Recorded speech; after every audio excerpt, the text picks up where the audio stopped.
마태복음 7장 13절에서 14절 두 개의 문이란 제목으로 말씀을 증거하겠습니다. 자, 본문을 같이 읽도록 하겠습니다. 좁은 문으로 들어가라. 멸망으로 인도하는 문은 크고 그 길이 넓어 그리로 들어가는 자가 많고 생명으로 인도하는 문은 좁고 길이 협착하여 찾는 자가 적음이라. 제 설교가 어렵게 들리고 전혀 이해되지 않는 분들이 많다는 것을 제가 알고 있습니다.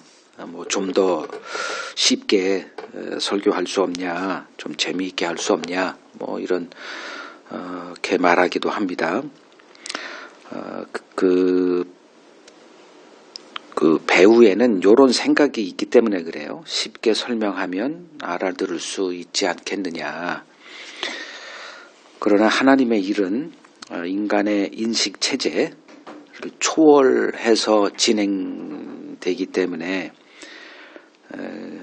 우리가 쉽게 설교를 하든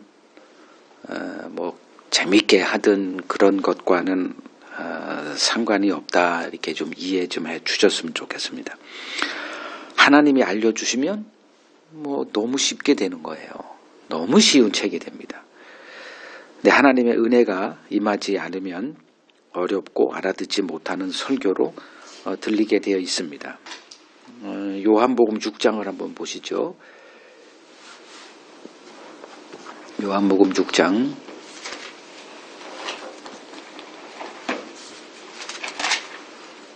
요한복음 6장 60절을 보면 이제 주님이 하신 말씀 의도적으로 어렵게 하셨을 리도 없고 그냥 하신 거예요. 근데 제자 중이라고 할 때 제자는 따라다니는 자들 아닙니까? 그냥 무리들 가지고 표적이나 좀 보고 재미있게 이런 사람들이 아니에요. 따라다녔던 사람들이 여러 명이 듣고 예수님의 말씀은 어렵다. 누가 이걸 이해할 수 있어? 이제 이런 반응을 이제 보이는 거죠. 이유는 딱 하나예요. 우리가 이 사람들보다 더 똑똑하고 이들은 좀 IQ가 떨어진 자들이 아니에요. 그냥 정상적인 사람들이고 웬만한 거 이렇게 들으면 다 이해하는 사람들인데 예수님의 말 앞에만 서기만 하면 못 알아듣는단 말이죠. 그 이유가 뭘까?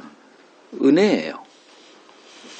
그래서 에베소서 1장을 보더라도 하나님이 우리에게 지혜와 총명을 부어주사 하나님이 하신 일을 알아듣게 했다. 이런 말들이 있는 거예요. 그러니까 이런 사람들에게 성경은 언제나 미스터리, 신비의 책으로 남아 있을 뿐입니다. 그래서 이제 사도 바울이 디모데후서 3장 7절에 이런 사람들을 어떻게 평가하냐 하면 항상 배우지만 끝내 진리의 지식에 이르지 못하는 자들이다. 이렇게 좀 말을 하는 거죠. 자, 오늘 본문을 보더라도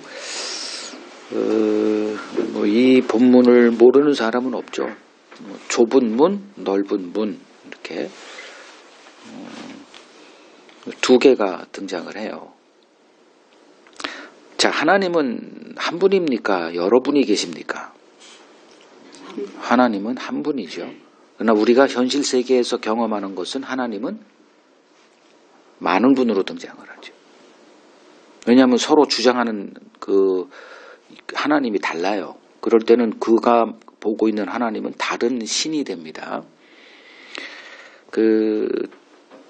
하나님이 이스라엘 백성을 애굽에서 건져내시고 시내산에서 이제 율법 계약을 맺죠. 옛 언약입니다. 지금 우리는 이제 새 언약 시대에 살고 있고 이걸 제대로 구분 못하면 새 언약이라고 말은 하면서 그냥 그 마음 상태는 옛 언약에 머물러 있을 수밖에 없어요. 이걸 여러분들이 빨리 이걸 좀 정리가 돼야 제 설교가 이제 딱딱 이렇게 아구가 맞아 떨어진다 그러나 이제 그렇게 될 겁니다. 출애굽기 20장 3절에서 5절에 보면 나 외에 다른 신을 두지 말라. 그러니까 현실 세계에서 경험하는 다른 신이 있다는 거예요. 그건 애굽에서 경험했던 거죠. 왜 신이 이렇게 많아? 그러니까 하나님은 한 분인데 그러니까 다른 신들이 존재하는 거죠. 그 복음은 하나입니까? 둘입니까? 복음도 하나죠. 그런데 현실 세계에서 우리가 경험하는 것은 다른 복음이 있다는 거예요. 갈라디아서 1장 보죠. 이런 것들은 이제 하나하나 짚어 넘어가겠습니다. 갈라디아서 1장 6절에서 보면 그리스도의 은혜로 너희를 부르신 이를 이같이 속히 떠나 다른 복음을 따르는 것을 내가 이상하게 여기노라. 7절 다른 복음은 없나니 없다고 얘기해요. 근데 다른 복음이 그들에게 등장을 했고 그들은 바울의 복음을 버리고 그 다른 사람들이 전했던 그 다른 복음을 따라가고 있는 이게 현실이거든요. 오늘날도 동일한 일이 지금 벌어지고 있는 거고요. 그러니까 하나는 참이고 하나는 가짜예요. 그러니까 이 세상에 다이아몬드가 있으면 가짜 다이아몬드가 있는 거죠. 짝퉁이 이렇게 범람해요. 그러니까 짝퉁이 훨씬 많습니다. 압도적으로 많습니다. 구원의 길은 하나인데 우리가 현실 세계에서 경험하는 것은 다양한 구원의 길이 있다라는 거예요. 그러니까 목사님마다 그 구원관이 달라요. 뭐 교단마다 다르고 그러니까 구원의 길은 하나예요. 뭐 여러 개가 있을 수 없어요. 뭐 불교에서 얘기하든 일로 가든 저로 가든 어차피 같은 데서 만나게 돼 이렇게 볼 수 있는 게 아니라는 거죠. 자, 주님은 이러한 현실을 이제 오늘 본문에서 두 개의 문으로 비유로 설명을 하십니다. 한쪽 문은 크고 그 길이 넓어요. 또 다른 한쪽 문은 좁고 길이 협착해요. 근데 우리 눈에는 요까지만 보여요. 그 끝자락에서 그 결국이 어떻게 되는지는 베일에 가려져 있기 때문에 이제 혼란스러워하는 거죠. 한쪽은 생명이에요. 다른 한쪽은 멸망입니다. 그래서 필요한 게 뭐다? 분별이라는 거예요. 분별력이 없는 사람들은 속을 수밖에 없죠. 요한일서 보겠습니다. 요한일서 4장 1절 사랑하는 자들아 영을 다 믿지 말고 오직 영들이 하나님께 속하였나 분별하라. 여기서 이제 분별이라는 게 나와요. 많은 거짓 선지자가 세상에 나왔습니다.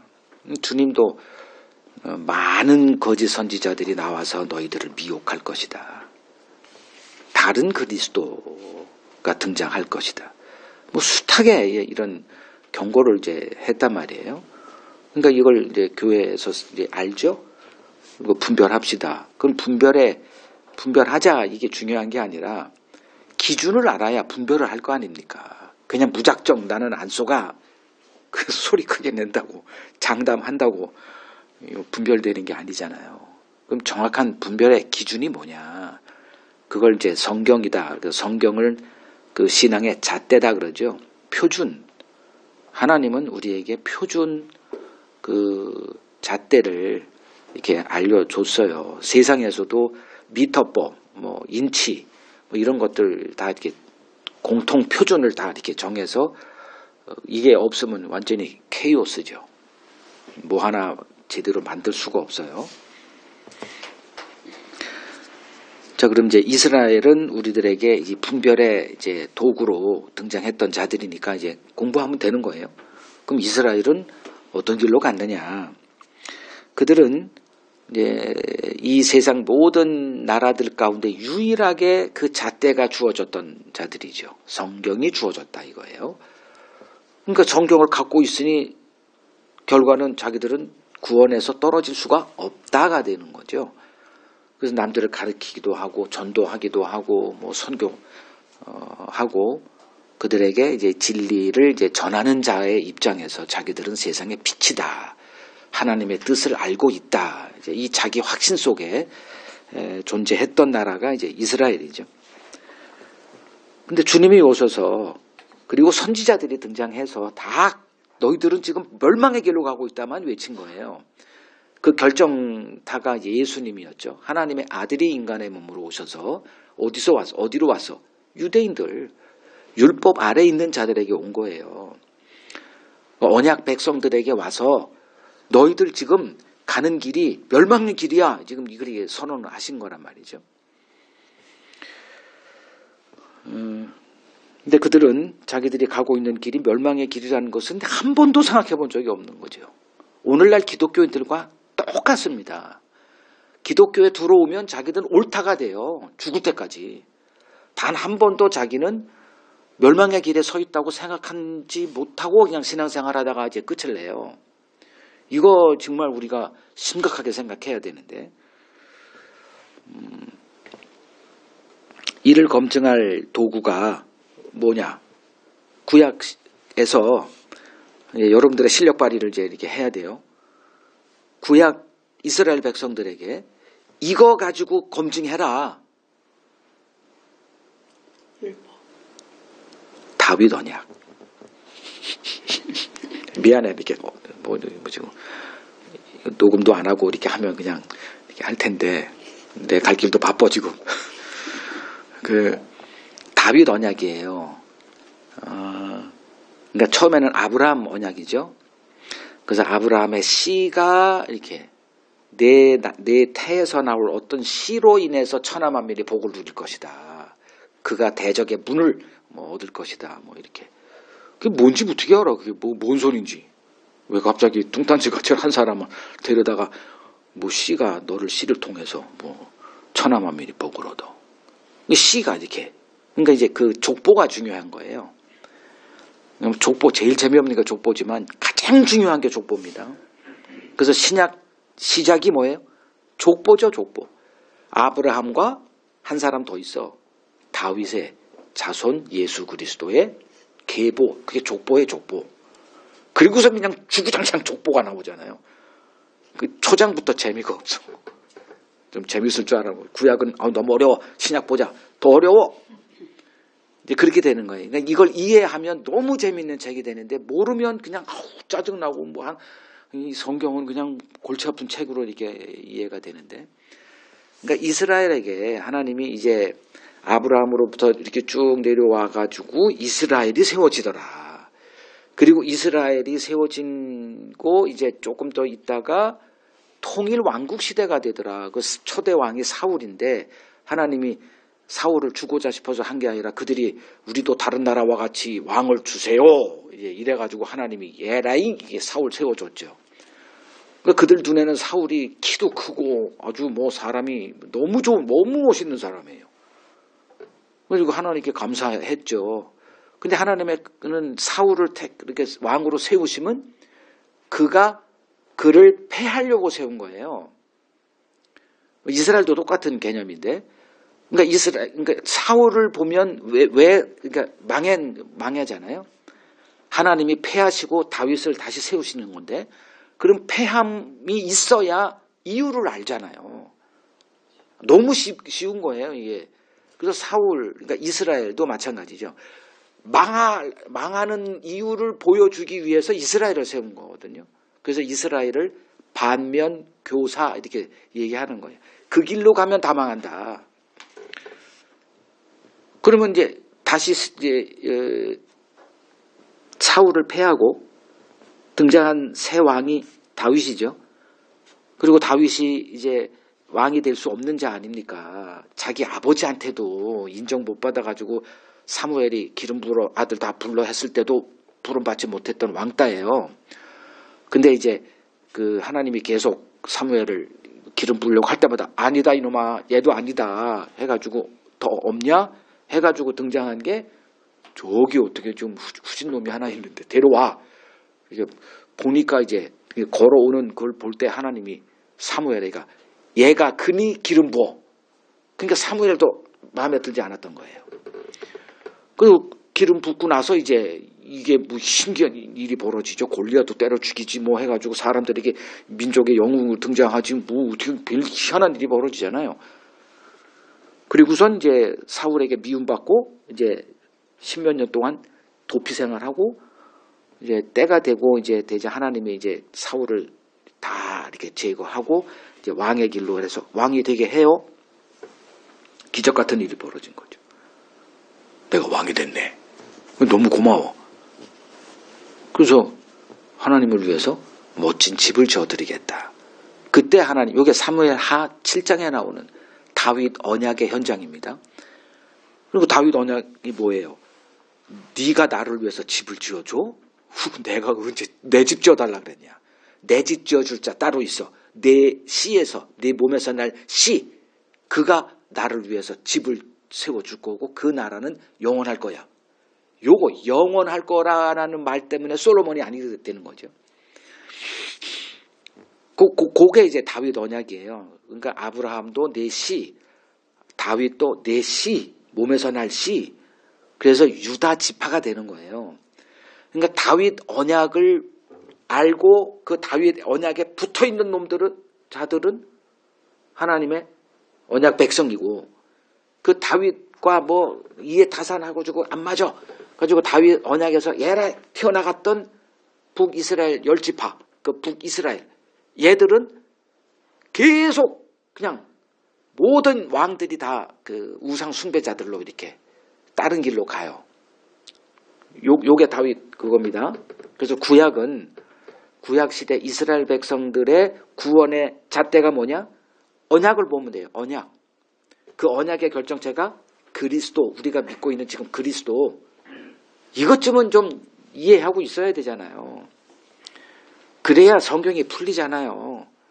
그냥 맨날 성경은 어려워 이러지 마시고 그 전체적인 흐름을 이게 계속 이렇게 한 100번, 200번 하다 보면 이게 딱 이렇게 보일 때가 있을 거예요. 그게 언약이라는 거예요. 족보. 우리가 뭘 해석하다는 게 아니라 그 관계 때문에 천국 가잖아요. 예수 믿었다는 게 뭐 예수와의 관계 때문에. 우리가 인생에서 덕 보는 것도 뭐예요? 내가 잘난 게 아니요. 잘 만나야 돼. 부모 잘 만나야 되고 살다가 어떻게 좀 관계 인맥, 그러니까 이제 서울대 뭐 하버드대 가서 인맥 쌓으라고. 인맥이 결국은 실력이 아니구나. 실력은 다 비등비등해요. 이제 그걸 보라고 하는 건데 천국도 똑같더라 이거예요. 관계로 가더라. 관계. 그 관계의 유일한 게 뭐냐? 그리스도인데 하이 참 그리스도와 관계 맺고 싶은 사람이 없더라. 이제 이렇게 되는 거죠. 그 실체가 그리스도라는 실체가 예수로 등장했는데 유대인들의 입맛에 예수를 아무리 자기들이 짓는 집에 이렇게 끼워봐도 이게 맞질 않아요. 그러니까 버린 돌이 됐다니까요. 그래서 예수와 관계를 맺고 싶어도 맺지를 못해. 하나님이 차단하는 거예요. 예수를 그런 모양으로 보냈다니까요. 흠모할 모양이 없어요. 그래서 등장한 게 무슨 예수냐? 다른 예수를 우리가 만들어낸 거예요. 교회에서. 그 순 그냥 예수는 뭐 들어보면 저도 옛날에 그 예수를 믿었거든. 내 인생에 대박을 친 그 좋은 분. 그러니까 이게 이 눈이 벗겨지지 않으면 그냥 뭐 그렇게 살 수밖에 없죠. 내가 믿는 예수, 뭐 예수야, 그냥 그것뿐이에요. 그 예수가 어떤 예수인지 관심도 없어. 분별이란 단어는 없어요, 그냥.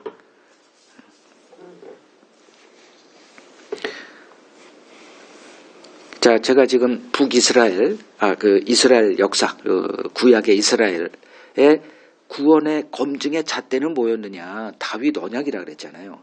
다윗은 무슨 지파입니까? 유다죠. 자, 요한복음 4장을 가보세요. 요한복음 4장은 이제 사마리아 여인을, 그 사마리아가 어느 유다입니까? 북이스라엘입니까? 북이스라엘이죠. 이제 거기에서 이제 그 우물에서 이 여인을 기다려요. 아니나 달라 이제 때가 돼서 이제 물길로 오잖아요. 그러니까 말을 시작합니다. 먼저 물 좀 줘라. 그 유대인인 거 알고 어떻게 유대인이 나한테 말을 걸어? 뭐 뭐 이런 이렇게 말이 시작되다가 뭐 이런저런 거 지금 얘기할 시간은 없고 뭔 얘기를 했느냐.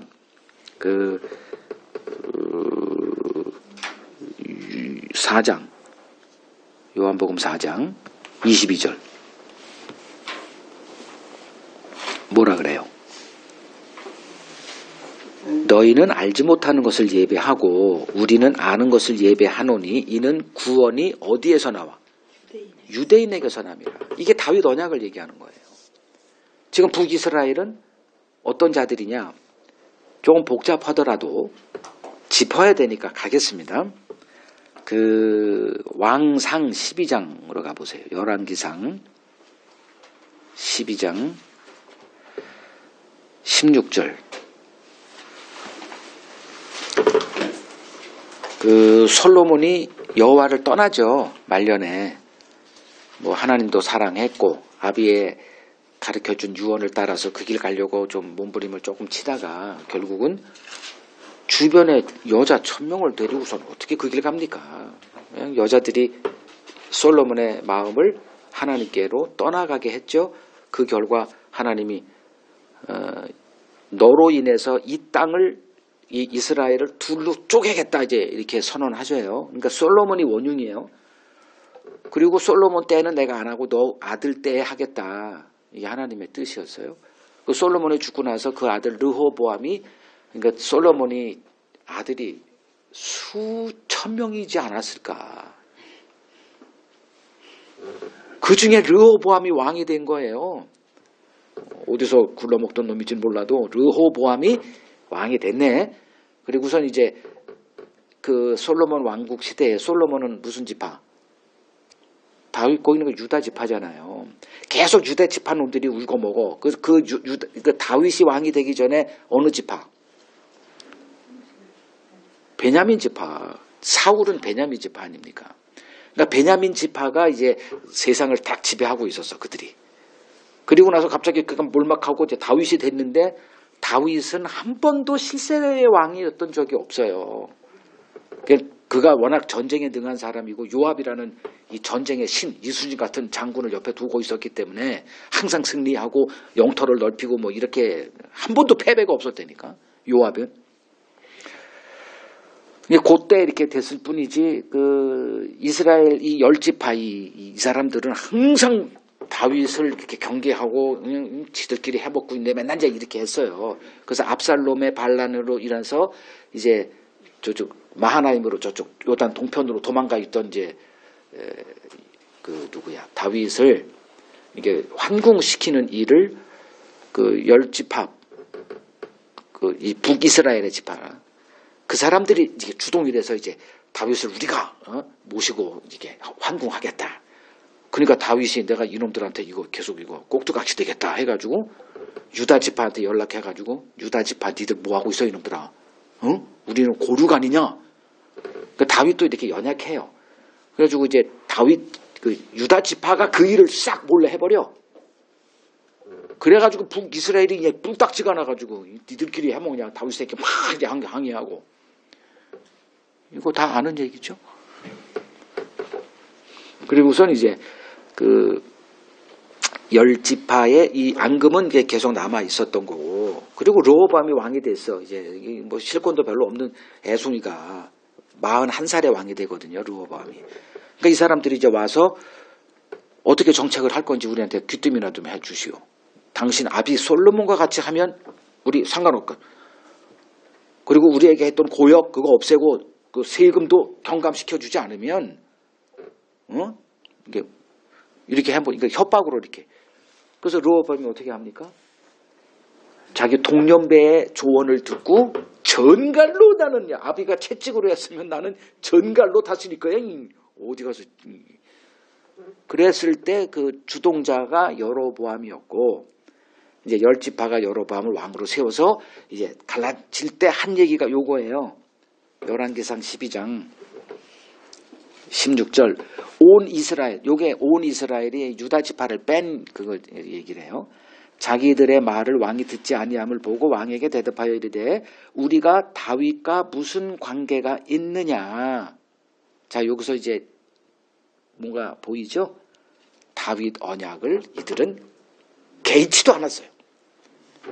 그게 뭔 소리인지도 몰라. 그냥 니들끼리 다 해먹어. 이제 이런 것만 계산했던 거예요. 이새의 아들이라고 할 때는 이거는 굉장히 조롱하는 말입니다. 다윗을 이새의 아들 이렇게 말할 때, 이게 마치 그 나사렛 예수 할 때도 이건 조롱의 말이에요. 그렇게 똑같이 이렇게 그 에게서 받을 유산이 없다. 우리는 뭐 계속 여기서 뭘 해봤자 아무것도 우리에게 유익이 없다. 그러니까 오늘날 이제 예수 믿을 때 예수 믿어서 현실적인 뭐 유익이 있습니까? 없습니까? 없잖아요. 예수님이 와서 뭘 뭐 유대인 세계에 와서 예수님이 뭘 했어요? 아무것도 안 했어요. 현실적인 눈으로 볼 때. 더 나빠졌어. 유대인 사회에서 이 교회가 등장해가지고 서로 적대적인 아주 그냥 나라가 두 쪽에 나버렸고 70년 예수님 돌아가시고 40년 후에 로마가 와가지고 다 아작을 내고 다 전 세계에 흩어져 버렸거든. 나아졌다? 속는 거예요. 쏙지지 마세요. 그러니까 이 사람들도 동일하죠. 다윗 언약 뭐가 됐든 상관없고 우리에게 유익이 있냐 없냐 이거 실용주의, 기복주의가 다 그거잖아요. 우리가 예수 왜 믿어? 뭔가 좀 좋은 게 있으니까 뭐 마음도 편해지고 병도 고쳐준다 그랬다. 뭐 성경 신약 사복음서 보면 뭐 이런 분이 어디 있어 세상에. 이거 누가 예수를 안 믿습니까? 알았다면 믿죠. 그리고 모든 가족들을 다 전도해가지고 예수 믿는 가족 뭐 이렇게 천국 뭐라 그래 이렇게 하잖아요. 지금 이들이 그랬다니까요. 다윗 언약에서 우리가 누릴 게 뭐 있어? 아무것도 없잖아. 지들끼리잖아. 이래서 그냥 떨어져 나갔다니까요. 자, 떨어져 나간 결과 그들은 좋았죠. 에이, 니들끼리 해먹어라. 그 니들끼리가 뭐야? 예루살렘을 주변에 그 유다 지파 조그마한 땅덩어리 니들끼리 다 해먹어. 그리고 북이스라엘 그 큰 땅 이제 이 사람들이 다 이제 한 거예요.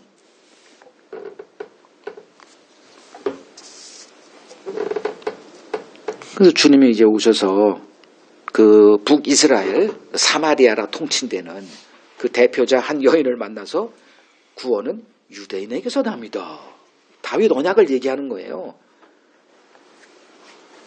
사마리아인, 유대인 이렇게 나눠져 있는데 사마리아는 너희들은 다윗 언약에서 떨어져 났기 때문에 구원이 없어 이 소리예요. 자, 그 구원의 잣대, 검증하는 잣대가 뭐다? 언약이다 그랬죠. 구약 이스라엘은 다윗 언약으로 드러났고 다윗 언약에 붙어 있느냐, 내게 실용적인 유익이 있든 없든 그걸 붙들고 있으면 언약 백성이 돼서 하나님이 약속하신 하늘의 복이 주어지는 자가 되는 거고, 아닌 자들은 편하죠. 말투를 필요도 없고 자기들끼리 알아서 그냥 하나님이라 얘기하고. 그래서 북이스라엘 여로보암이 했던 게 뭐예요? 금송아지 2개를 딱 만들어 놓고 이게 너희를 이끌어내는 여호와다 이래가지고, 그 아론은 하나를 만들어서 했는데 이 여로보암 2개를 만들었다니까. 북쪽에 단, 이쪽에 베델 2군데 딱 해놓고 절대 저 예루살렘 가지 마. 우리도 신이 있어. 이렇게. 그래서 우상 숭배에 이제 뿌리를 내렸고, 그러니까 자기 백성 뺏기지 않으려고 그걸 여로보암의 길이다 이제 이렇게 얘기를 하는 거고요. 이 언약을 통해서 하나님이 설명을 계속 구원을 설명을 해요. 좀 복잡하더라도 이걸 이해해야 돼요. 이걸 남들에게 내가 어떻게 설명해? 그건 고민할 게 아니에요, 여러분들. 그 설명 한들 이해되지도 않아요. 그냥 맡기는 수밖에 없다, 이건. 그러니까 하나님이 어떻게 그 때가 되면 이렇게 마음을 부드러운 마음, 그건 하나님이 하시는 일이고 좀 지나가면 또 할 텐데, 그러니까 우리가 뭔가 이렇게 하다 보면 그거 괜히 논쟁밖에 안 되고, 너만 잘났냐? 나도 알아. 이거밖에 안 돼요. 그 언약으로 하나님이 이렇게 하나님의 구원을 설명을 해요. 뭘까요? 관계거든. 다윗에 붙어 있으면 구원이고, 이렇게 이게 이제 오늘날 이제 복음이 등장했을 때 그리스도에게 붙어 있으면 구원이고 이제 이렇게 되는 거예요. 그거를 설명하는 게 다윗 언약. 좀 더 지나선 아브라함, 그러니까 아브라함에게 저주하는 자는 내가 저주를, 아브라함에게 축복하는 자는 내가 축복하고, 이 선을 딱딱 이렇게, 무슨 관계로 되는구나 조금 좀 이렇게 눈을 뜨게 한 다음에 이제 그리스도 오셔서 그리스도 안에 있는 자, 이걸 예수 믿는다, 이제 이렇게 표현하는 거고요.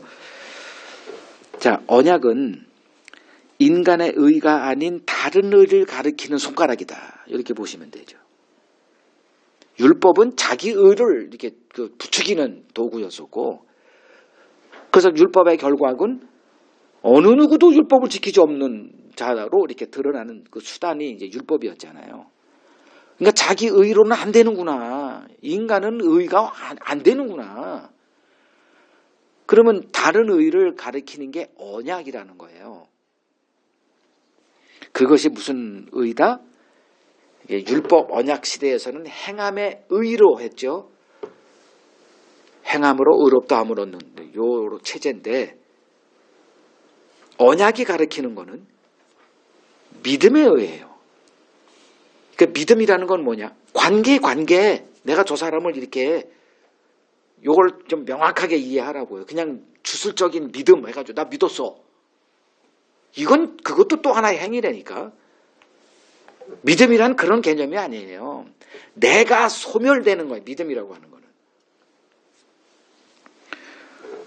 그 구약 시대에 이 믿음의 의는 있었는데 하나님이 감춰 놓으셨다.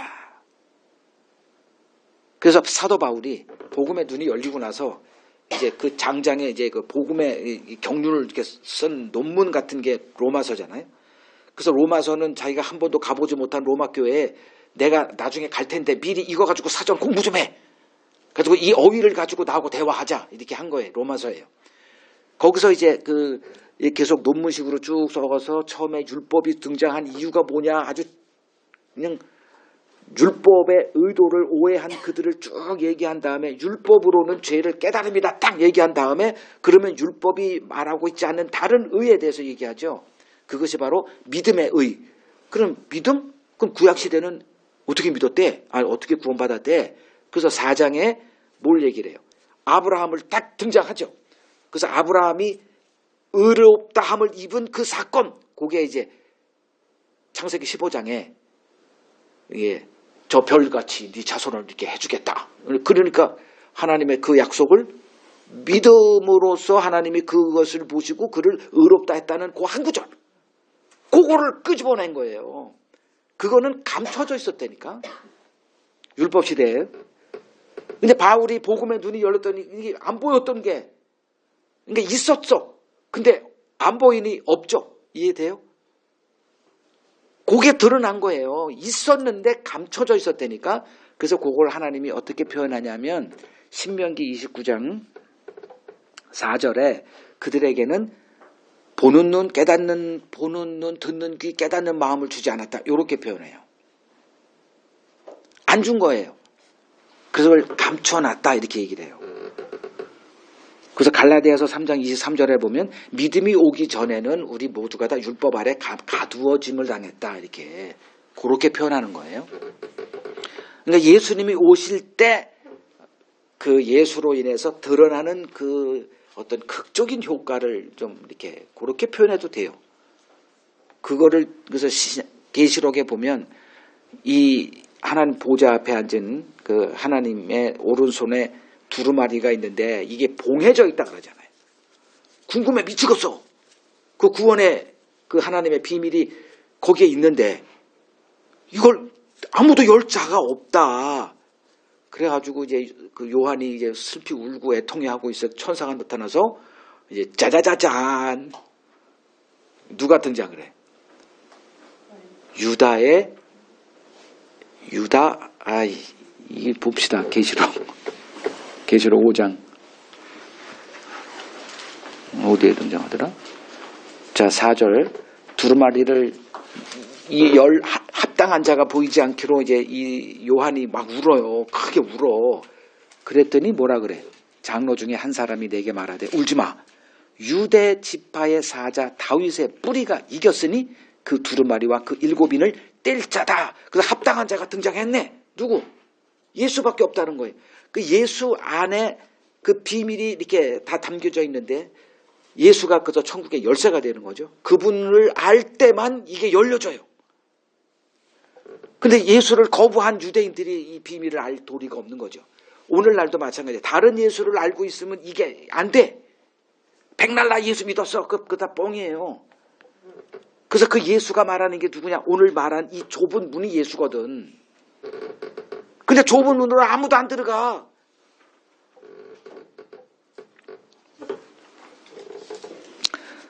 자, 유대인들이 알고 있던 의는 율법 행함의 의죠.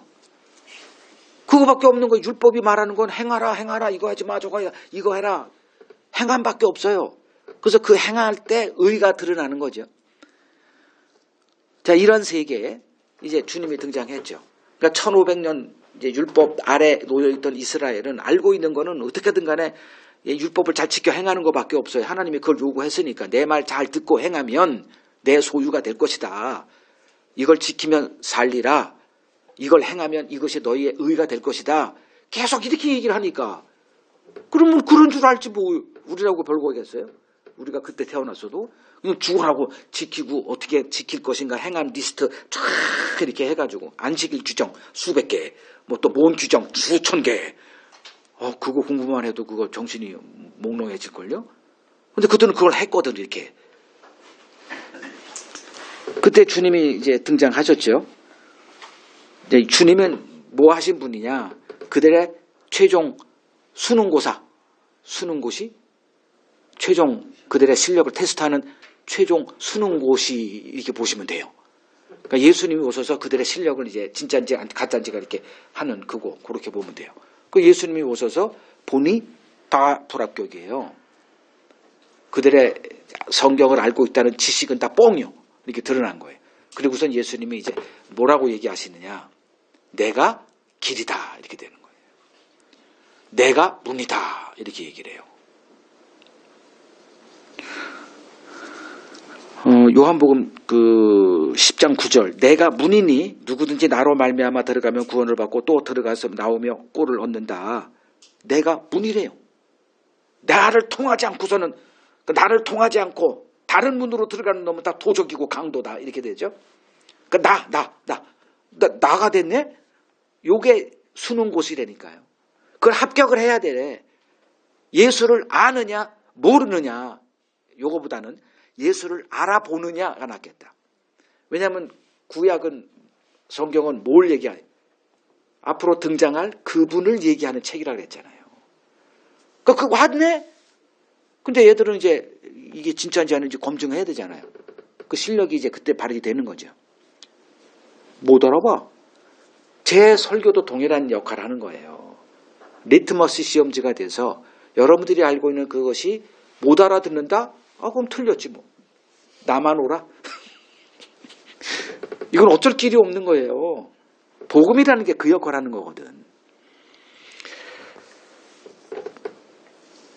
또 내가 곧 길이요 진리요 생명이다. 나로 말지 않고는 아버지께로 올 자가 없다. 아주 이런 선언을 해버리네. 오직 나 이거예요. 오직 예수 이렇게 예수님이 주장하니까 얼마나 비난을 받았겠어요. 제가 지금 말이에요. 설교 나만 옳습니다. 이래봐요. 아마 구독자 다 끊어질 거예요. 여러분들은 계속 나와?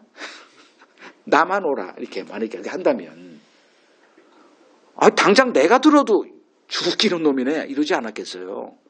네가 뭔데? 너 뭐 여기 뭐 날개가 달렸어? 뭐 그거 없잖아요.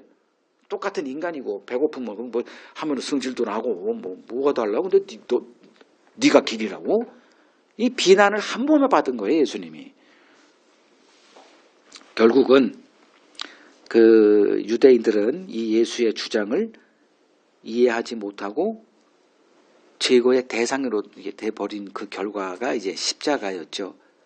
이걸 통해서 그러니까 예수님의 십자가 죽음 이후 3일 후에 예수님이 말씀했잖아요. 나 다시 살아날 거다. 근데 왜 살아날 걸 뭐하러 죽습니까? 또 질문해야죠. 속죄 때문에 왔으니까.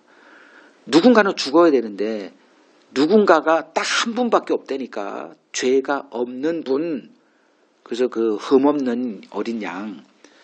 그래서 그분이 그 일을 이루시고 이제 다시 살아나셨죠. 그 말씀하신 대로. 그러니까 부활은 뭐다? 예수님이 주장한 그 뻥 같아 들렸던 그 모든 것들이 다 진리임을 입증하는 게 부활이잖아요. 그냥 뭐 죽음에서 살아났다, 능력자 뭐 이런 개념이 아니고 예수님이 하신 모든 말 같지도 않은 말이 이게 진리였구나를 입증하는 사건이 부활이라고요. 그러니까 예수님이 나는 하나님의 아들이라고 했으니 그것도 진리가 돼버리네. 부활로 이 세상 다른 모든 종교에서 멋들어진 그 논리적으로 볼 때, 야, 불교 이게 사람들이 혹하는 이유가 너무 논리적이에요. 이 세상에 이렇게 태어날 때부터 어떤 애는 잘 되고 누구는 그냥 뭐 거지같이 태어나고 이걸 설명하는 게 업보잖아요. 업보, 윤회. 이거 그냥 진리를 발견해 사람들이 그 불교 진리 그거 좀 공부하다 보면 와. 그래서 거기서 거듭남을 경험한다니까. 그러니까 그 서양 사람들도 머리 깎고 이 동양 이 불교 체제를 공부하기 위해서 이 구원의 길을 하기 위해서 이렇게 끄는 게 있거든. 근데 뭐가 문제냐? 부활이 없어 거기는. 그럼 거기서 부활 그런 얘기가 아니고 입증할 만한 역사적 사실이 없어. 다 가설이에요. 뭐 그 부처는 뭐 태어나서 8살에 뭐 널뛰기를 했대나? 아니 그런 게 신화적인 게 막 있어요. 이렇게 만들어내고 그냥 뭐 그 천주교에서는 뭐 마리아도 승천했다 그러고 뭐 별거 다 만들어내서 자기들을 이렇게 좀 더 진리 체제를 강화하려는 욕망이 다 있는 것처럼. 근데 이 부활은 없어. 기독교는 있거든 이게. 그래서 부활절 지키고 이런 얘기가 아니고 역순으로 가서 예수님이 하신 말씀이 진리인데 지금 너희들이 그 진리의 잣대로 너희들이 지금 좁은 길 가고 있는가 확인하라. 이건 안 해 또. 그냥 부활을 믿고 있으면 이제 이거는 아니죠.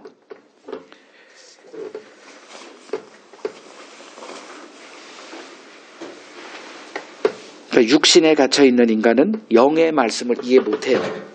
그래서 예수님이 이제 아까 그 요한복음 6장에 좀 더 가보면 무슨 말씀으로 끝을 내냐 하면 이런 말씀으로 끝을 내요. 요한복음 6장 63절. 살리는 것은 영이니 육은 무익하다. 내가 너희에게 이른 말은 영이요 생명이다. 자, 영이란 이 단어를 주님이 쓰기 시작합니다. 이제 그러니까 영이다. 내 말이 영이다. 살리는 것은 육이다. 그러니까 너희들은 육에 속해 있다 이거죠. 살리는 것은 영, 그것은 내 말이 영이다 그랬으니 그 영인 내 말을 육인 너희들이 이해할 수가 없다. 그 얘기를 하는 거예요. 그 우리가 아무리 성경을 공부해도 공부는 우리가 태어나서부터 배운 거 아니까 앉기만 하면 우리는 뭐 노트하고 볼펜 들고 공부는 기가 막히게 잘하잖아요. 유대인들도 마찬가지였었거든. 어려서부터 성경 율법 공부를 하느라고 이들도 앉으면 딱 볼펜 들고 공부할 태세를 갖고 있었던 사람들이에요. 그들이 성경을 연구했을 때 얼마나 치열하게 했을까? 안 되는 거예요. 이걸 이해하라고요. 학습으로 되는 게 아니다. 영으로 된다. 그래서 하나님의 영이 우리에게 오셔서 우리의 인식체제를 초월한 하나님의 그 이상한 구원을 알게 하고 그게 쉽게 이해하게 되는 그런 일로 하나님이 구원하신다. 이거를 아무리 이해하려고 해도 이건 안 되는 거예요. 그래서 설교를 좀 쉽게 해달라? 그럴 마음도 없어요. 저는 이제. 뭐 쉽게 어떻게 합니까? 뭘 어떻게 해야 돼? 육인 사람들에게 뭐 어렵든 쉽든 그건 아무 관계도 없어요. 육에 속한 인간이 선택하는 문은 어떤 문일까? 당연히 넓은 문이죠. 그게 구원의 길로 보여요. 그래서 이 세상은 그냥 가만 내버려 두면 다 넓은 길로 가더라. 그럼 넓은 길이 뭐냐? 이제 이걸 제가 설명을 할 거예요. 넓은 길은 어떤 거고, 좁은 길은 어떤 거고, 이걸 설명을 할 겁니다. 어느 누구도 좁은 문을 이게 생명의 길이다라고 보는 사람이 하나도 없으니까 어떻게 구원하시느냐? 하나님이 우리를 손을 잡아요. 그리고 강제로 나와 이놈아 이렇게 해요. 그게 어디서 좀 롯이죠. 롯. 천사가 와서 이제 이걸 다 명할 거, 이거 오늘 밤 하나님이 불로 다 이거 멸망할 거다. 멸망시킬 거다. 나와라. 이게 믿어야 되는지 안 믿어야 되는지로 또 여러분들이 롯의 입장이 돼보세요. 갑자기 인간으로 나왔잖아요. 천사가. 그걸 롯의 소돔에 있는 사람들이 인간으로 보고 동성애로 너무 예뻤나 봐. 그러니까 그냥 남자들이 환장해버린 거야. 환장? 그냥 미쳐버리겠는 거야. 그냥 세상에 이렇게 꽃미남이 BTS가 왔어. 그래가지고 그냥 내놓으라고 말이야. 그러니까 롯이 어떻게 했더라? 딸을 내준다 그랬나? 딸을 내준다 그랬지. 딸. 그 롯도 정신 나간 사람이야 또. 딸보다 예뻤나 봐 천사가. 그리고선 이제 믿어야 되는지 말아야 되는지 헷갈렸잖아요. 그리고선 이제 믿어지는 것 같아. 그래가지고 이제 그 두 사위한테는 이제 가서 설득을 했는데 믿기지도 않으니까 장인이 하는 말인데도 농담으로 받아들였다 그러잖아요. 그리고 이제 막 머뭇머뭇거려. 빨리 나가야 되는데. 그래서 천사가 안 되겠다 싶으니까 롯의 손을 잡아서 이끌어냈다라고 이렇게. 이거야. 우리는 모른다니까. 하나님이 강제적으로 제3의 세력으로 우리에게 와서 끌어내기 전에는 이게 생명의 길이다 볼 사람은 제로다. 이걸 성경이 얘기하고 있는 거예요. 그래서 좁은 문으로 들어가라. 그리로 들어가는 자가 많고 넓은 길은 생명으로 인도하는 문은 좁고 길이 협잡하여 찾는 자가 적다. 그러니까 적다니까 소수는 좀 있지 않아 그 소리가 아니라 없다 그 소리예요. 해석을 좀 제대로 하라고요. 어느 정도 사람이 찾을 수 있다 그러면 하나님이 올 필요가 없어요. 그러니까 없다 그 소리고 다 글로 간다 그 소리예요. 이게. 그러면 넓은 문, 좁은 문 이제 본론 들어갑니다. 오늘도 1시간 반. 이거 몇 분이요?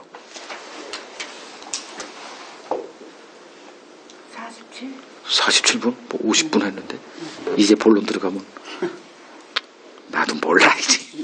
자, 넓은 문 정의를 내릴게요. 인간의 가능성이 인정되는 신앙체제를 말해요.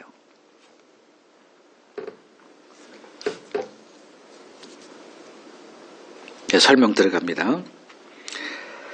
다른 말로 조금 더 쉽게 표현하면 성경의 적용과 실천을 강조하는 경건주의 신앙이 넓은 분이에요. 그러니까 성경대로 삽시다. 예수처럼 삽시다. 그 구호는 이런 구호로 대변되는 신앙체제, 그게 바로 넓은 문이에요. 그걸 딱 들었을 때 거부감이 일어요, 안 일어요? 이렇게 에이씨, 요건 되지. 그러나 그게 옳다라는 건 다 인정해. 그죠? 내가 그렇게 못 살아서 좀 문제지, 그게 맞다는 건 다 수긍해요. 성경대로 살되는데. 하나님의 말씀대로 살되는데 누가 뭐라 그래? 자, 하나님은 이스라엘에게 율법을 주시고 그 율법대로 살면 살 것이다. 이걸 이제 이렇게 말씀하신 거죠. 그래서 출애굽기 19장 5절에 율법 언약의 첫 시작이 뭐냐면 이 말씀을 내가 너희들에게 말하는 이 말씀을 다 삼가 잘 듣고 지켜 행하면 이렇게 되는 거예요. 내가 너희가 내 소유가 되고 거룩한 민족, 제사장 나라 되며 이렇게 되죠. 자, 그들은 이제 그 말씀을 이제 율법을 모세를 통해서 받았을 때 지키라고 했으니 지킬 수도 없는 걸 줬을까? 이렇게 생각한 거죠. 당연히 지킬 수 있다고 생각한 거예요. 그래서 이제 사인을 할 그 사인 조인식에 아주 다 지켜 행하겠습니다 해가지고 사인을 했네. 그게 율법 언약 체제예요. 우리가 이제 교회 생활 첫 할 때 한 열흘 정도 교회 정착 프로그램에 참석한 다음에 이제 뭘 요구를 합니까? 결국은 예수 잘 믿읍시다 이렇게 끝내는 바보는 없어요. 이제 주일 성수 열심히 하겠다. 11조 하겠다. 그 초장에 이걸 잘 잡아야 돼. 이걸 초장에 나중에 하면 이게 힘들어져. 그 초장에 헌금, 11조, 주일성수, 성경공부, 뭐 등등 이런 것들을 초장에 다 이렇게 계약서 사인하게 해요. 그러면 이제 그 길로 가는 거 지금 그게 바로 옛 신앙이에요. 그러면 이들에게 구원의 길은 뭐예요? 성경을 삶에 적용하고 실천하는 거. 이거밖에 없는 거예요. 딱 요 하나가 딱 이제 이거구나. 이렇게 성경대로 사는 것. 그래서 적용이 강조되고 실천이 강조돼요. 성경 공부는 그 머리 큰 놈들만 만들기 때문에 아주 골치 아픈 놈들만 만들어내. 목사가 제일 싫어하는 게 논쟁하는 거예요. 어디 가서 성경 공부한다 그러면 벌써 빨간불이 바짝바짝 그 장로회의에서 그놈들 색출하고 어디서 배웠대 또 뭐 이런 게 이렇게 나옵니다. 그러니까 배움을 강조하지 않고 뭐를 강조한다? 적용, 실천 이게 강조가 돼요. 이를 구원했던 사람들을 이제 등장시킨 게 이제 바리새인들이죠. 그러니까 1500년 그 결과물이 바리새인이다 보시면 돼요. 그 바리새인 다 공부하기는 너무 어려우니까 하나님이 준비시킨 자가 바리새인 중에 바리새인 바울을 딱 보여주고 그놈 한 놈만 보면 돼. 바리새인 수만 뭐 6천 명이 있었다는데 그걸 어떻게 공부합니까? 거기는 가말리엘도 있고 뭐 탁월한 사람들이 한둘 있겠어요? 근데 하나님이 조금 우리를 긍휼히 여기사 바울을 바리새인 중에 으뜸된 한 놈만 딱 준비시켜서 걔를 보게 하면 아 넓은 분이 이거구나를 알 수 있게 딱 해놓은 거예요.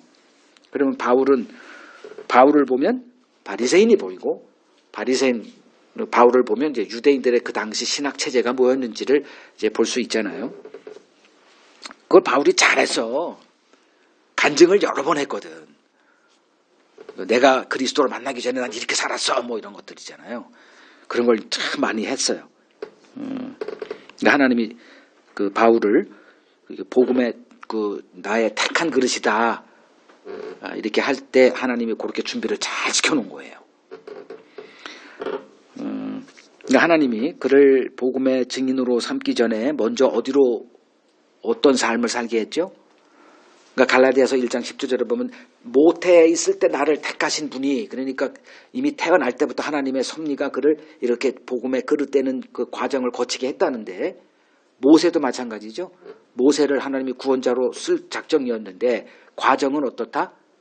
바로의 왕자가 돼서 왕궁에서 세상 모든 지식을 다 얻는 자로 이렇게 만든 다음에 불렀을 때 그를 어떻게 해요? 광야에서 40년 동안 그 세상 지혜를 다 빼는 작업을 거치게 하죠.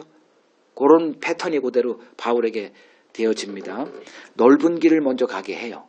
바리새인 중에 바리새인 되게 합니다. 그리고서 이제 바리새인 중에 바리새인이었으니 뭐에 도취가 돼 있어요? 자기 의에 완전히 미친놈이 돼가지고 그냥 그 율법 체제를 부정하는 예수 잔당을 없애기 위해서 자기가 선봉장이 됐잖아요. 그 미쳐 날뛰는 멧돼지 같은 그렇게 주님이 빛으로 탁 임해서 벌어진 일이 맹인이 된 거예요. 너 알고 있어? 네가 아는 빛이 막 어둠이야. 그래가지고 3일 동안 뭐요? 충격 속에서 식음을 전폐하죠. 그리고 아무것도 못 봐. 보는 자인 줄 알았는데 주님을 만나고 났더니 장님이네 내가 아주 생생하게 보여준 거죠. 그리고선 이제 아나니아라는 사람을 보내서 이렇게 안수기도 했다 그러잖아요. 그건 교회 일원이 됐다는 걸 상징하고 그리고선 이제 그 눈이 열렸어. 그리고선 이제 그 성격이 하도 좀 그래가지고 이제 예수가 그리스도다 이렇게 주장하니까 하나님이 그를 좀 잠잠히 쿨다운. 이렇게 좀 정치 해서 그가 한 게 뭐냐? 3년을 광야 사막으로 가요. 그래서 한적한 곳에서 자기 신앙을 복귀하는 시간을 3년 갔습니다. 그 3년 가지면서 바리새인 신학, 즉 유대인의 신앙 체제가 무엇이 잘못됐는지를 확인 작업하는 거예요. 왜냐하면 이 빛이 임했기 때문에 작업이 가능해요. 그때는. 틀렸다는 걸 알았으니까. 그럼 뭐가 잘못된 건가? 복귀하는 건 쉬워요. 그 은혜가 임하면. 그리고선 왜 내가 예수를 잡아 죽이려고 했었던가?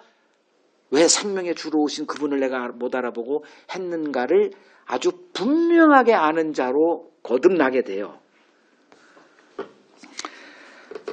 그러니까 하나님은 바울을 예수님의 12 제자와 다른 길을 이렇게 가게 했어요. 그래서 초기에는 이제 예수의 12 제자가 예루살렘 교회를 성장시키는 데서 썼지만 그 이후에 하나님이 바울을 등장시켜서 바울을 통해서 신약 성서의 3분의 1이 쓰여지게. 그러면 이제 바울의 신학이라고 하도 뭐 신학이란 단어는 좀 쓰고 싶지 않은데 그건 인간 학문이기 때문에. 그래서 바울이 전한 복음은 어떤 거냐? 인간의 의를 깨부수는 망치였어요. 그래서 여러분들이 그 베드로 서신과 바울 서신을 보면 확연한 다름이 있어요. 그래서 바울의 그 하는 얘기를 들어보면 항상 뭘 때려 부숴 그냥. 뭘 때려 부숴요? 인간의 의가 등장하는 모든 경건주의를 때려 부수는 일에 아주 힘을 써요. 이게 바울 그 복음의 특징이에요.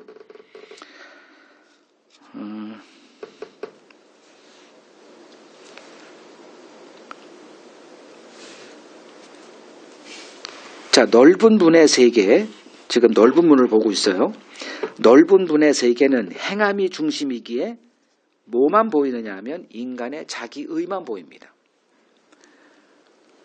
그러니까 자기를 의롭다 하는 자들로 가득 채워진 세계가 이 넓은 분의 세계예요. 왜냐면 보이니까.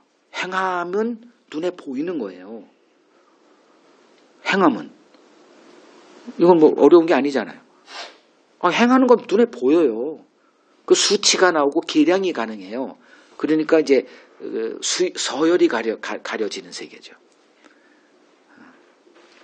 그러니까 경건의 그 좀 지수에 미치지 못하는 사람들. 그러니까 오늘날 교회도 경건의 원칙을 이렇게 정하죠. 그 대표되는 사람들이 이제 목사들이잖아요. 나는 주일 성수 어긴 적이 아무것도 없다. 뭐 이런 얘기들. 그러면 어떤 그게 원칙이 돼버려요. 무슨 일이 있어도 주일날은 모교에서 지킨다. 혹시나 좀 출장 갔어도 딴 교회에서 하지 말고 인터넷으로 듣다. 뭐 이런 것들 아주 철저하게 충성이 요구되고 이제 그런 것들 경쟁이죠. 이제 그렇게 미치지 못하는 자들 뭐 1년에 한두 번씩 뭐 주일 성수 빠지고 하는 사람들은 이제 좀 탈락 대상이죠. 장로에 끼질 못합니다. 11조 계량이 되죠. 다 리스트가 업데이트가 돼서 계속 목사에게 올라갑니다. 그럼 뭐 뻔한 거예요. 장로 당회에서 다 이렇게 보면서 그 다음에 장로 될 사람들 색출이 쉬워요. 그럼 그걸 다 눈치를 아는 거죠. 다 이렇게 계량이 되고 검사가 되는구나. 그러면 어떻게 돼요? 이 자전거 페달에서 실수가 있나요? 경건 경쟁 거기서 실수가 없게 되는 이 무한 경쟁에서 그래서 결과가 뭐예요? 무거운 짐이 되는 거예요. 말은 할 수는 없어. 마음의 쉼을 누릴 수가 없어. 왜? 쉬었다가는 뒤처지니까. 단 한 번의 새벽기도 안 나오는 거 한눈에 들어와. 초신자들이야 모르니까. 근데 그 세계에 조금 깊숙이 들어가면 이미 다 알아요. 이거 페달을 내가 이걸 뗄 수가 없구나. 이게 이제 무거운 짐으로 나오는데 이걸 내기했다가는 이제 갑자기 이제 삼류 신자로 전락하니까 얘기도 못하고 그냥 새벽에 일어나는 것도 죽을 맛인데 지금이야 이렇게 얘기하지만 제가 그때 이렇게 그거 했을 때 새벽기도 너무 힘들어 이런 목사 본 적이 없습니다. 다 치명 인간이요. 교회 가보니까 다 새벽형 인간들이야. 이런 사람들이 우리나라에 이렇게 많았네. 자, 좁은 문을 봅니다. 좁은 문은 하나님의 긍휼 안에서 생명을 누리는 은혜의 세계를 말합니다. 키워드는 긍휼이에요. 긍휼이란 뭐냐? 나를 불쌍히 여겨달라는 고백이에요. 나를 불쌍히 여겨달라. 에게 주어지는 게 긍휼이에요. 그러니까 불쌍히 여겨달라. 누가 그런 고백을 할까요? 경건 생활이 없는 사람. 해본 적이 없어. 뭐 했어도 계속 탈락해. 아, 나는 이게 안 되는구나. 이렇게 어느 정도 자기 가능성에 좀 회의하는 사람. 요런 세계를 말해요. 근데 좁은 문은 무엇이 내려놓는 세계냐? 행함이 내려놓는 세계를 말해요. 그게 주님이 우리를 초대하는 장소예요. 자, 주님이 하시는 일이 뭐냐면 이제 자기 양들을 찾아와서 넓은 문으로 가고 있는, 그게 구원의 생명의 길인 줄 알고 확신하고 있는 그들을 꺼집어내서 좁은 길로 이렇게 방향을 전환시키는 일이에요. 그게 주님이 하시는 일입니다. 그 성경을 문자적으로 보는 그 결과물이 바로 넓은 문을 가는 거예요. 왜냐하면 성경을 문자적으로 본다는 거는, 문자적으로 보면 지금도 마찬가지죠. 좁은 문으로 들어가라. 그러면 들어가야 되는 거예요. 누가 주체요? 내가 주체가 되는 거죠. 그렇게 보이는 거예요. 그 구약 율법도 네가 하랬지 내가 하랬냐? 니들이 해. 이게 율법이에요. 그러면 그 행함의 주체는 나죠. 그걸 내려놓으라는 거예요. 그러면 누가 그걸 뭐야? 벌써 딱 듣는 순간에 뭐야? 이렇게 되지 않아요.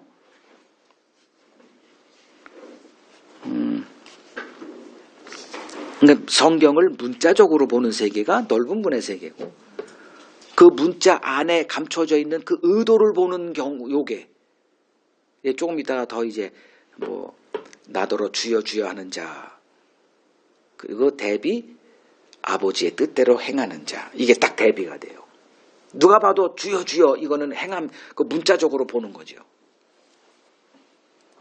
그러니까 이런 것들을 이제 우리가 이제 분별의 기준으로 삼고 이렇게 분별하면 돼요.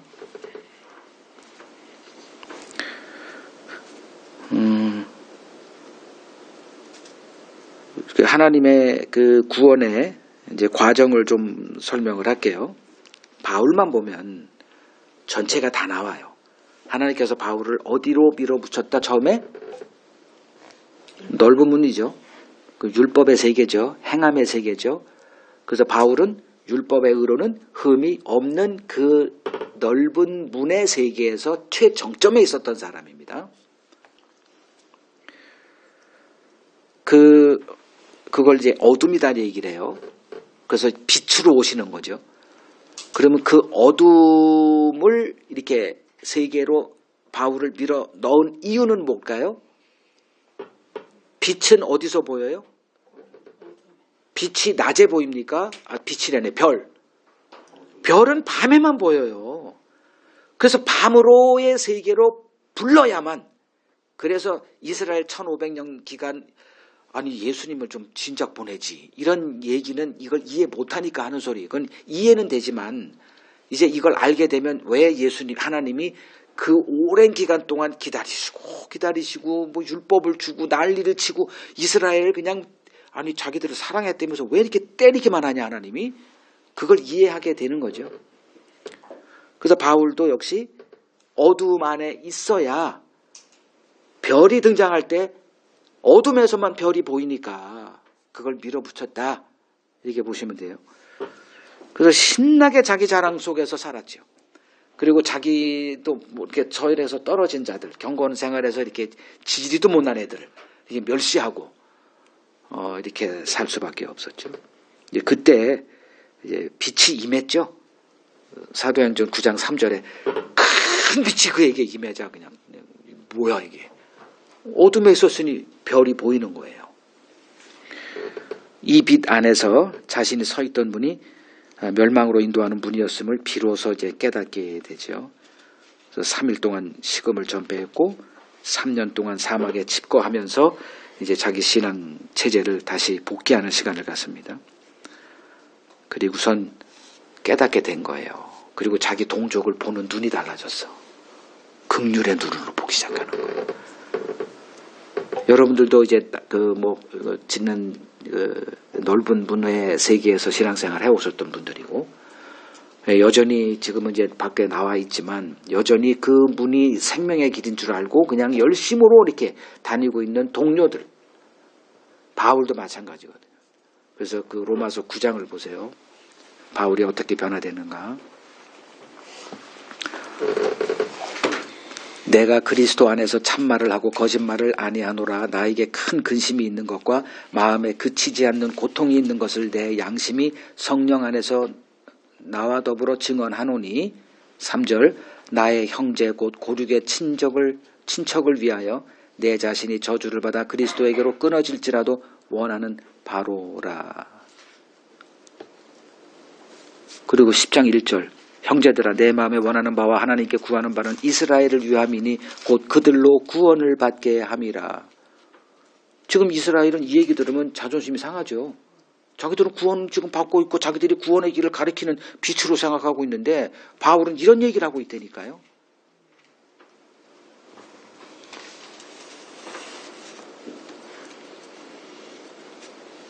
이 과정을 통해서 바울은 어떤 사람이 됐느냐? 넓은 문의 세계도 알고 좁은 문의 세계도 아는 자로 세워진 거예요. 요걸 택한 나의 그릇이다 이렇게 얘기하는 겁니다. 좁은 문만 알아도 안 되고요. 다 알아야 된다니까. 그걸 우리가 하느냐? 못해. 우리가 어떻게 그걸 해요. 하나님이 그렇게 어둠으로 밀어 놓는다니까. 그래서 저도 그 과거 한 20여 년 동안에 아주 그 율법주의의 전형, 근데 그걸 그렇게 보질 않았죠. 완전히 복음에 아주 으뜸가는 교회로 이렇게 말을 그렇게 하니까 그런 줄 알았지. 내가 어떻게 알아. 그냥 거기서 그냥 살로 한 10년쯤 되니까 미치겠는 거예요. 이거 내가 할 수 있는 게 아니구나. 스스로 아는데 내 목사는 돼버렸고 새벽기도 힘들다. 이거 말할 수가 없잖아. 이거 걸려버렸네. 장로들 그런 얘기하는 장로 있어요. 어떤 바보가 그런 얘기를 합니까? 그냥 너무 행복해. 속으로는 물고 터져가지고 죽겠다 하면서 주님이 오셔서 뭐라 그랬어? 그런 자들을, 유대인들을 보고 수고하고 무거운 속으로 겉으로는 다 행복하고 지금 세상에 비치고 속으로는 집에 들어가서 나 봤잖아. 집에 와서 초죽음 돼가지고 내일 2시간 남았네. 2시간 후에 자. 나 지금 말 걸지 마. 씨. 빨리 자. 그럼 이제 4시만 되면 따라라라 해가지고 죽은 동태눈이 돼가지고 나가가지고 저 성도 만나면 이래고 했다니까. 안 했어?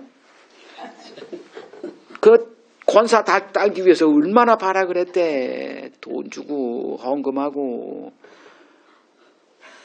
아이고 참. 그런 사람들을 보고 바울이 애통하는 마음을 가지는 거예요. 그게 구원의 길인 줄 알아. 우리 주변에 그런 사람들이 산더미처럼 쌓여 있잖아요.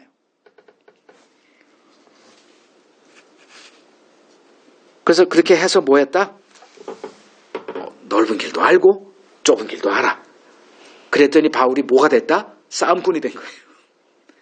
그걸 바울은 내가 선한 싸움을 마치고 이렇게 표현합니다. 이 싸움은 선한 싸움이에요. 그냥 자기 지분 놓고 교회 성장을 위해서 뭘 위해서 하는 그런 그 개싸움이 아니고 이건 하나님이 시킨 싸움이었기 때문에 선한 싸움이 되는 거예요. 그래서 바울은 이 싸움을 거부하지 않았어요. 논쟁자로 살았어요. 예수님이 오셔서 논쟁자로 사셨고 그냥 어디든지 논쟁을 했다니까. 자기에게 밥 초대한 사람에게 덕담을 준 게 아니라 네 마음이 더럽다 이런 얘기를 하는 거예요.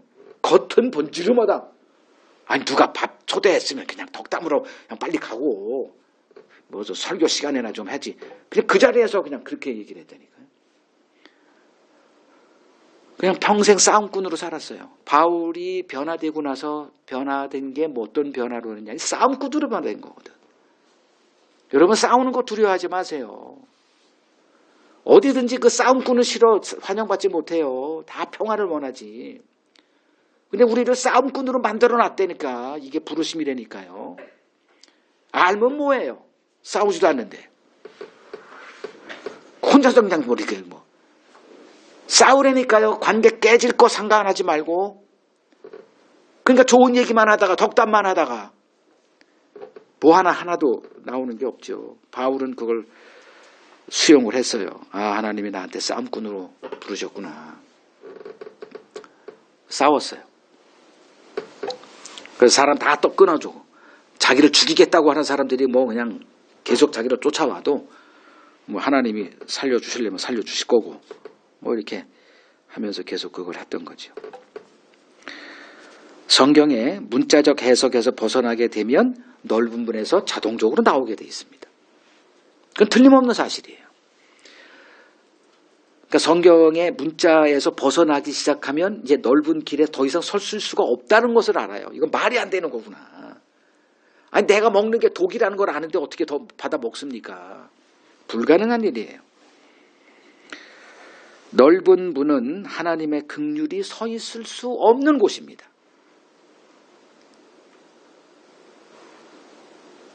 성경의 눈이 열렸다? 무슨 뜻이냐? 내게 의가 없다는 것에 열렸다는 뜻이에요. 내가 하나님의 율법 어느 한 규정도 지킬 수 없는 자기 자신을 보게 되는, 그걸 주님이 말씀하신 심령이 가난한 자. 이게 인간이 가능합니까? 하나님이 뭔 일을 우리 마음속에서 작업을 했기 때문에 벌어진 일이에요. 그래서 구약의 에스겔서 보면 내가 새 영을 부어주겠다. 그래서 너희들의 단단한 마음을 부드러운 마음으로 바꿔놓겠다. 그래서 율법을 지키는 자가 되게 해주겠다. 율법을 지키는 게 뭐냐? 예수를 믿는 거예요.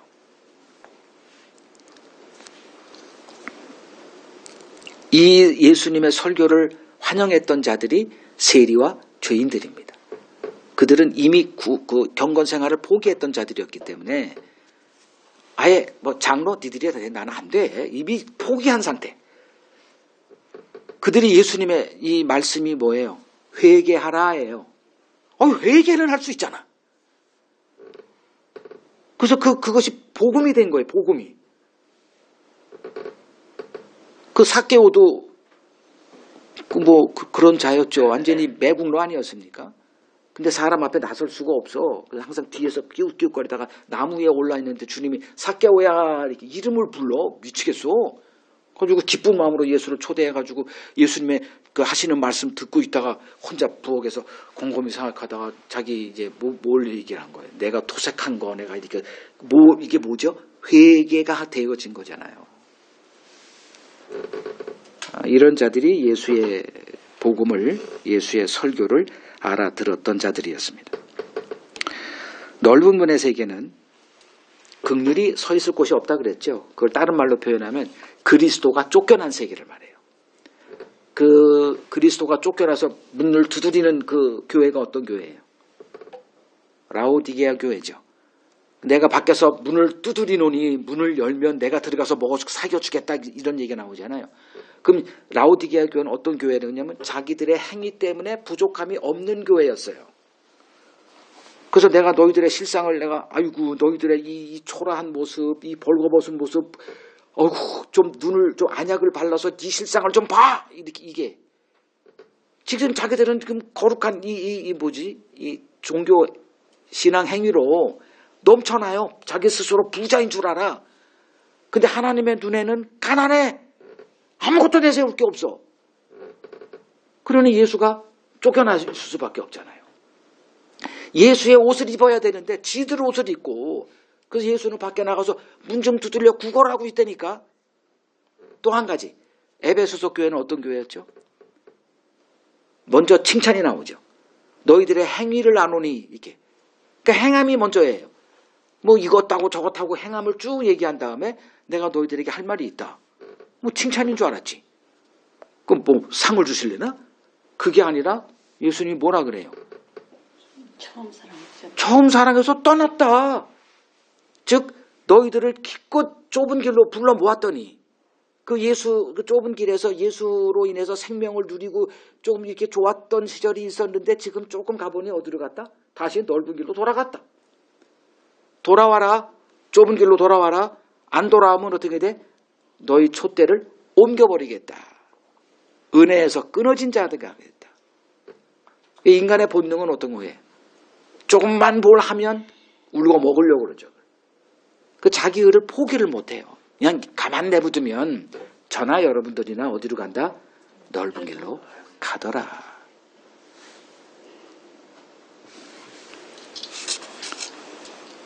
좁은 눈의 세계는 이제 그리스도가 무엇을 하셨는지를 알아요.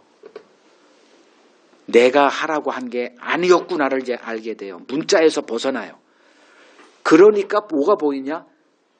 율법의 요구를 이루신 그리스도가 보여요. 그분이 했구나.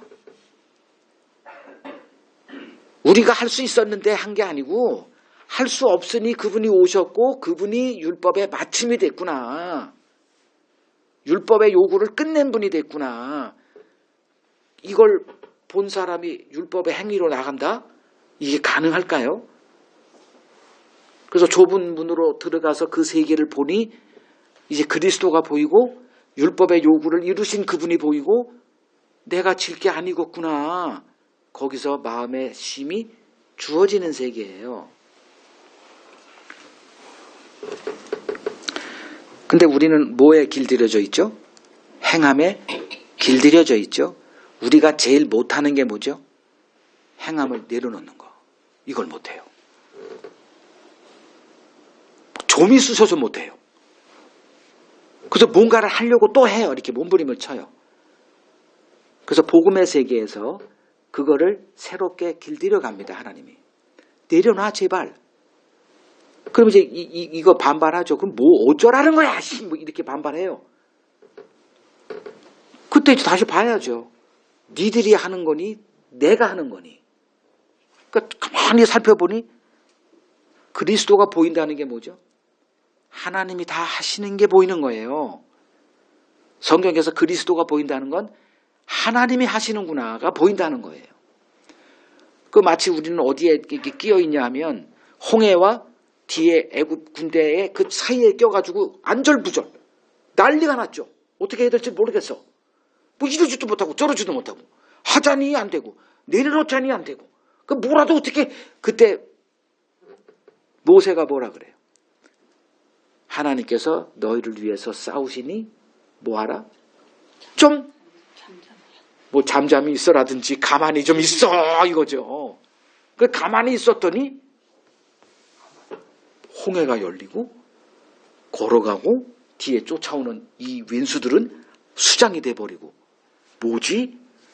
깨달아가는 단계를 밟으라는 거죠. 하나님이 하세요. 여러분들이 할 수 없는 것 하나님이 하세요. 그리고 좁은 문으로 가라 이렇게 말씀하세요. 자, 좁은 문으로 가라. 문자적으로 보면 좁은 문으로 가는 자는 누굽니까? 우리죠. 문자에서 벗어나니까 어떻게 보여요? 내가 너희를 좁은 문으로 들어가게 해줄게가 되어져요. 이게 하나님의 구원입니다. 좁은 문으로 들어가기를 힘쓰라라고 얘기를 해요. 누가복음 버전에서는 그것을 좁은 문 내가 들어가야 되겠다. 이게 율법이에요. 내려놓으세요. 길들여져 있기 때문에 행함에 쉽지 않겠지만 내려놓는 것부터 배우십시오. 그러다 보면 이제 온갖 이제 뭐 갈등이 벌어지고 뭘 어떻게 해. 우리 망했다 말이야. 별 생각이 다 들 거예요. 길들여지십시오. 복음 안의 세계에 쉽지 않겠지만 하나님이 이제 우리에게 남겨놓은 이 기준이 있잖아요. 성경. 계속 하다 보면 우리가 하는 게 아니구나. 하나님이 하시는구나. 은혜의 세계구나. 여태껏 알았던 천국의 모든 지형들이 다 바뀌고 이제 하나님이 행하시는 그 은혜의 세계에 길들여지는 천국에 합당한 자들로 세워지게 될 겁니다.